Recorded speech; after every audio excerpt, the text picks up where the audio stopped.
Acolyte, a Tombstone fanfiction written by Epi Cat, read by Jukebox Draws. Chapter 4. The current Doc followed to get home was long and unwieldy.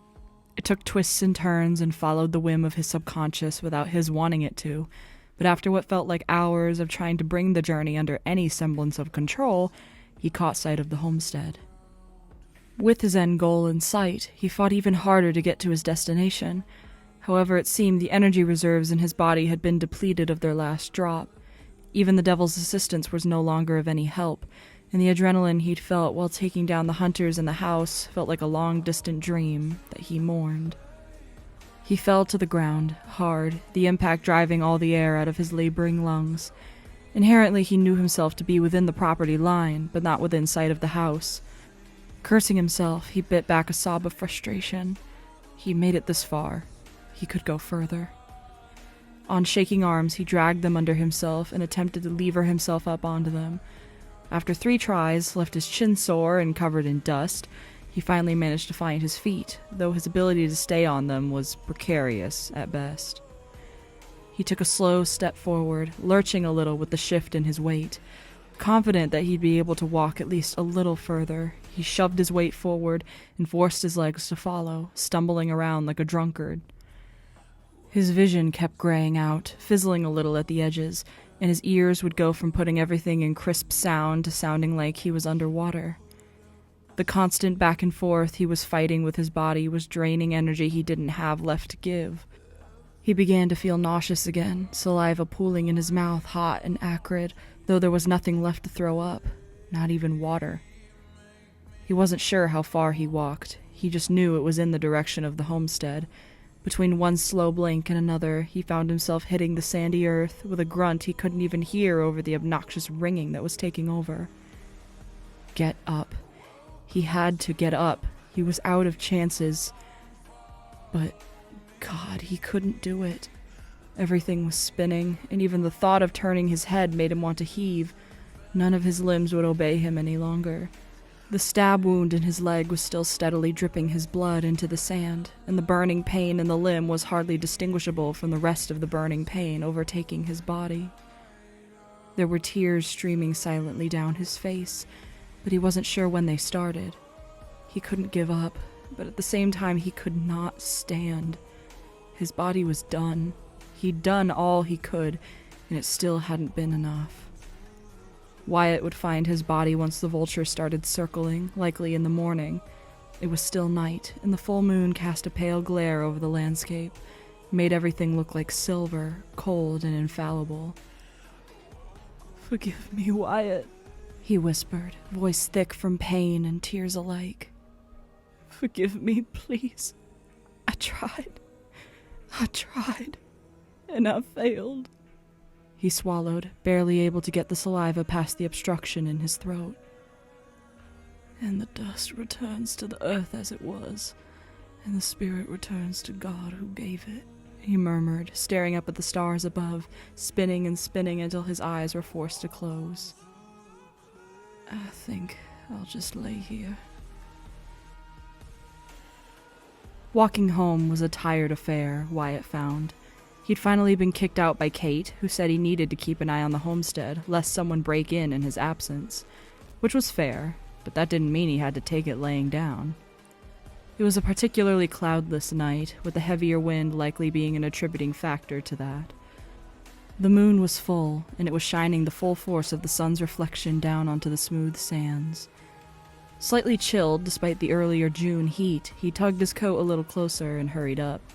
The sooner he got home, the sooner he could pretend the whispers in his ears weren't there, could pretend Doc was sleeping peacefully in the other room while Wyatt kept an eye out.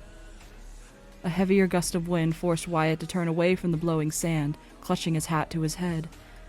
Just then, he happened to notice a dark shape on the ground some distance away. Frowning, he watched it for a while, noting when it didn't move. He considered leaving it, since it was likely a dead coyote or some such, and nature would have its way with it eventually. But something tugged deep within his chest, urging him toward it.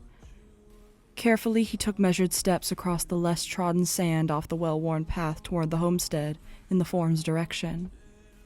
The closer he got, the more sure he became that it wasn't a coyote, but some poor soul who'd likely gotten lost in the desert and died just short of civilization. If you could call Tombstone civilization, that is, despite all of Behan's prior claims. Just a few feet short of the body, he managed to get a good look at the face, and his heart stopped. For several long, dragging seconds, he stood stock still, incapable of moving. Then, the fact that the body in front of him also wasn't moving drove him to action. His heart kick-started back, racing so fast, so suddenly he was dizzy with it as he dropped to his knees in the sand. "John!" Wyatt gasped, reaching a hand out and grabbing onto the man's shoulder, holding tight. His eyes, mercilessly aided by the moonlight, scanned Doc's still form frantically, helplessly cataloging the myriad of issues he could find at first glance. "Christ, they got you good, huh?" he muttered while trying to distract himself. Heart in his throat, he pressed his fingers hard against the artery in Doc's neck and sagged in relief at the thready, fast pulse he found. Alive, but not for much longer if left like this.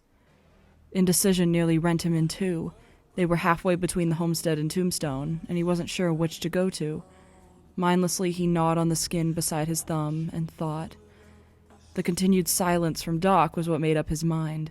Taking a deep breath to steady himself, he grabbed onto what looked like the least injured parts of Doc and hauled him over his shoulder, flinching when the man groaned weakly. He didn't move, though, which concerned Wyatt more. He couldn't help but be a little grateful that despite no longer dying of consumption, Doc was still a very light man, mean like a feral cat, and just about as heavy as one. The rest of the trek home slipped by without him noticing, and he spent most of it trying to ignore the sheer amount of blood canvassing Doc's skin and clothes. He hoped desperately that not all of it was Doc's. And with that trail of thought, mindless rage began to take over before he shoved it all down. Because who had dared to take John Henry Holliday from him? Who had the balls for such a blasphemous act against Wyatt's person? And he was certain of that knowledge because anyone who knew of Doc Holliday knew that the name usually preceding it was Wyatt Earp. He added that to the list of things not to think about. His first priority was making sure Doc didn't bleed to death, because even now he could feel his shoulder getting sticky from the wound on Doc's thigh. The dark silhouette of the homestead soon appeared, and Wyatt walked faster toward it, fishing out his key to the door before he even made it to the steps. He unlocked the door and beelined straight for the bedroom, setting Doc down on the untouched blankets with all the care he could manage in his work-worn body. He was rewarded by Doc hardly stirring, but it made the ache in his stomach grow more than it soothed it. He turned on his heel and marched into the center room, lighting one of the lamps and turning it low so it wouldn't burn all the fuel before he returned. Thus finished with that, he marched outside and jogged toward the stable where Beauty and Keats were sleeping.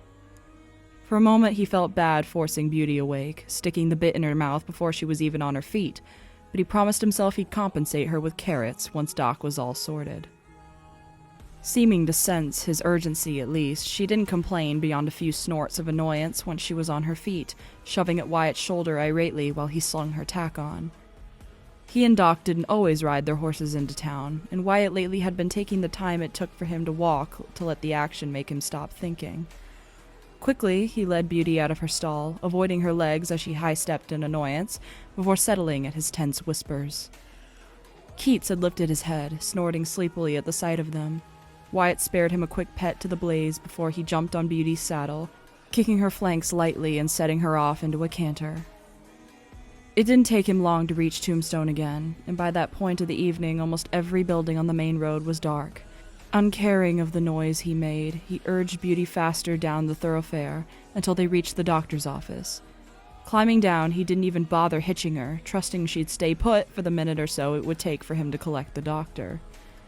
Instantly, he started banging on the door with a closed fist until he saw a light inside turn on.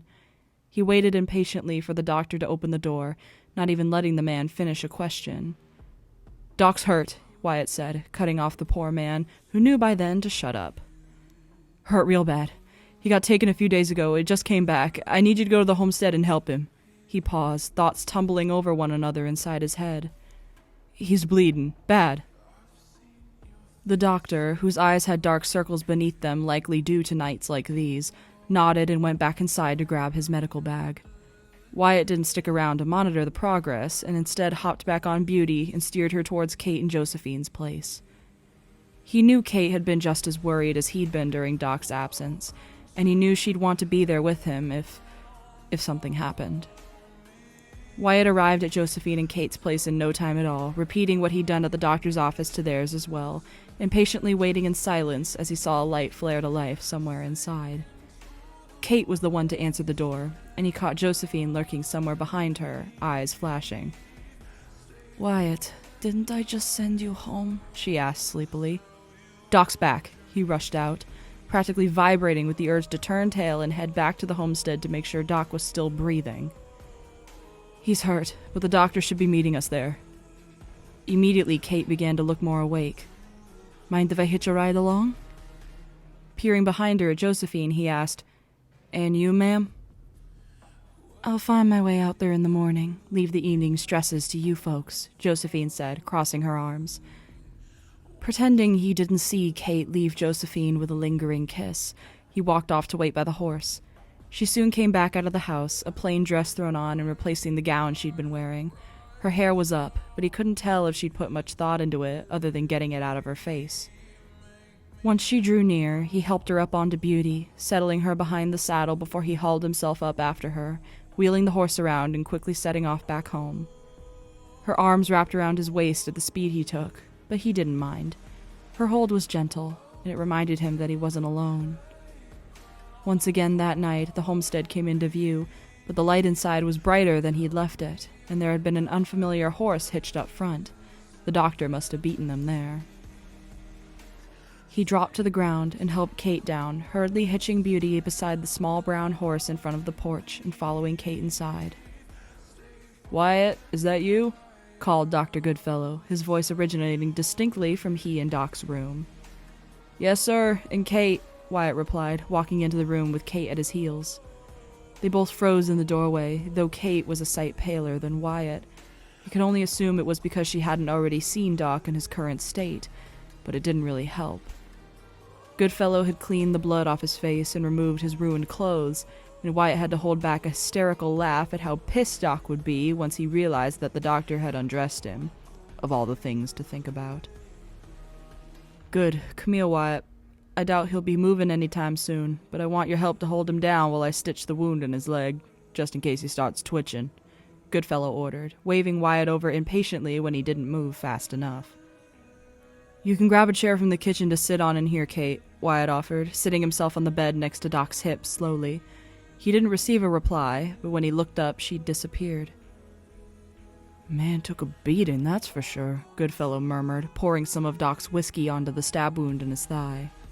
It concerned Wyatt a little that Doc didn't even twitch, but the doctor didn't seem too worried.